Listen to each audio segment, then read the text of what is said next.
Sa harap ng mga gulo sa araw ng eleksyon, nagamit ng mga sundalo mula sa 601st Brigade ang kakaiba nilang sandata.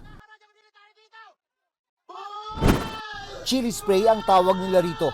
Alcohol na hinaluan ng dinikdik na sili. Sa kabila ng tensyon sa pagitan ng mga supporter ng mga kandidato sa ilang bayan sa Maguindanao del Sur, pilit na namagitan ng mga sundalo. Para po sa kapayapaan na hinihiling natin, manggagaling po yan dapat sa atin. Iusap po tayo, lahat na po nang tapos na. Dahan-dahan na po na tayo mag-exit. Nagbukas at nagsara ang mga presinto na walang naitalang nasawi.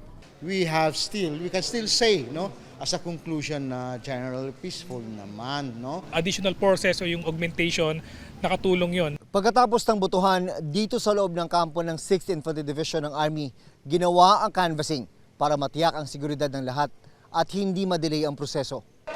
Tinalo ng 75 taong gulang na si Ali Migtimbang, si Governor Bay Maria Mangudadato.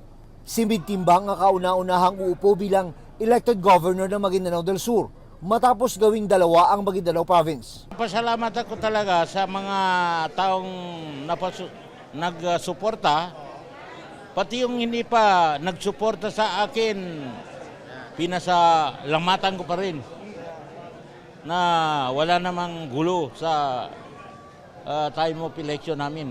Uupo naman bilang Vice Governor ang running mate ni Migtimbang na si Ustad Hisham Nando.